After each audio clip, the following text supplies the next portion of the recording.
I want to share a story with you. This is a story of one of the Imams of Hadith from the 2nd century. His name was Malik Ibn-Dinar. Malik Ibn-Dinar, he writes his own story. He says, I was a young man of 19 years old and I used to commit every single sin possible. I used to drink, I used to steal, I used to kill, I used to commit zina. Any sin that you can think of, I used to commit it. And one day, while I was walking on the streets, I came across a beautiful young girl, no older than 5 years old. When I saw her, something happened to my heart. Something told me that it was time to change my ways. So I went home and I prayed. I said, oh Allah, what is this feeling?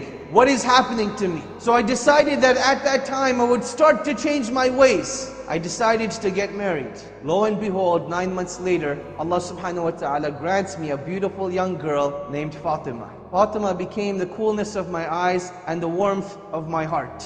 I used to love her, I used to play with her, I used to take care of her. And one day, while I was sitting on the chair, I was about to take a drink of alcohol. She came and sat in my lap like she used to do, and she started to play with my beard.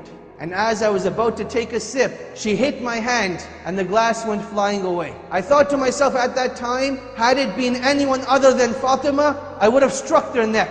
But Allah had placed so much love and mercy in my heart for her that I couldn't do anything except for embrace her and kiss her. And that was the day that I stopped drinking. Time goes on, I'm becoming a better individual, I'm changing my ways. And along this journey, Fatima is becoming more beloved and more dear to me. Fatima now turns 5 years old. She reminds me of that beautiful young girl that I saw on that street that helped me change my ways. But at that time, Allah subhanahu wa ta'ala tried me with a trial so great, it was as if no one on the planet had been tried with such a trial before. Allah subhanahu wa ta'ala took Fatima away from me. She died. I went into depression, I became sad. I didn't know what to do, so I started to drink again, in hopes that the pain would go away. I used to drink, and I used to drink, and I used to drink.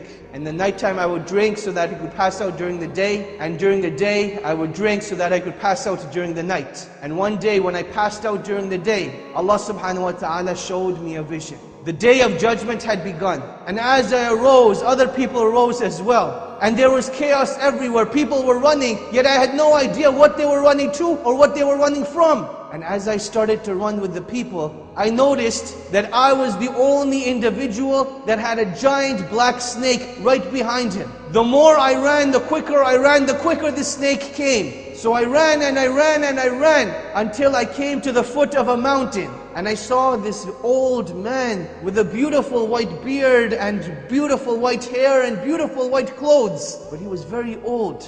So I asked him, old man, for the sake of Allah, please help me against this snake. The old man replied, I am too weak and I am too feeble. Perhaps if you go on top of the mountain, you'll find someone to help you. So I went to the top of the mountain, I ran, and the snake is just behind me. And as I get to the top of the mountain, I look over the valleys and I see the hellfire. People being burned, people being punished, people being persecuted. And I knew it wasn't what I wanted, I didn't want to be there. So I ran back down to the mountain and I see the old man again and I scream at him again, old man, for the sake of Allah, please help me. And the old man again replies, I am too weak, I am too feeble. Why don't you run towards the hills? Perhaps you will find someone to help you. So I started running again. I run towards this greenery that I know it doesn't belong there. And as I'm getting closer, I'm starting to hear the playing of children, but I can't make out what they're saying.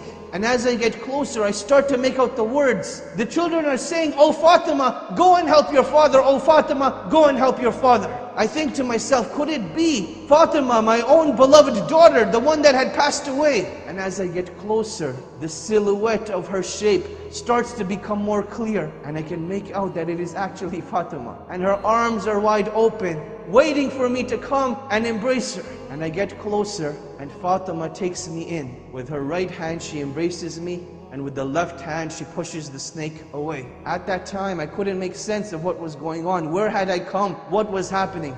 So I asked her, oh Fatima, what is happening? What is this place? She said, oh my father, come and sit. And we sat down under a tree, and she came and sat in my lap. And she started to play with my beard, just like she used to do in the dunya. So I asked her, oh Fatima, please explain to me what is happening. She says, oh my father, this is the day of judgment. That black snake that you saw, those were your evil deeds. They had become so many, they had become so strong, that if it hadn't been for me, they would have destroyed you today. That old man that you saw in the white clothing with the white beard, with the light on his face, those were your good deeds. They had become so few and so little that they would be no avail to you today. O my father, has it not come time for you to change your ways? She recited a verse from the Quran. She said, أَلَمْ يَأْنِ لِلَّذِينَ آمَنُوا أَن تَخْشَعَ قُلُوبُهُمْ بِذِكْرِ اللَّهِ. That has the time not come for the hearts of the believers to be moved by the remembrance of Allah subhanahu wa ta'ala.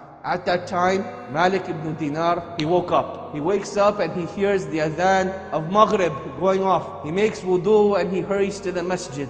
And as the salah begins, he hears the imam reciting again, أَلَمْ يَأْنِ لِلَّذِينَ آمَنُوا أَن تَخْشَعَ قُلُوبُهُم بِذِكْرِ اللَّهِ. That has the time not come for the hearts of the believers to be moved by the remembrance of Allah subhanahu wa ta'ala. Malik ibn Dinar, he prayed his salah and he knew that a new life for him was about to begin. And that is what he decided to do. And I want you to think, the story of Malik ibn Dinar has many, many other stories of what a great individual he became. One of the leaders of the tabi'een of his time. But how did this individual get to such a state? Every individual has a turning point in their lives where they can become better people or they can become worse people. A conscious decision of which way you want to go, towards Jannah or towards the Nar.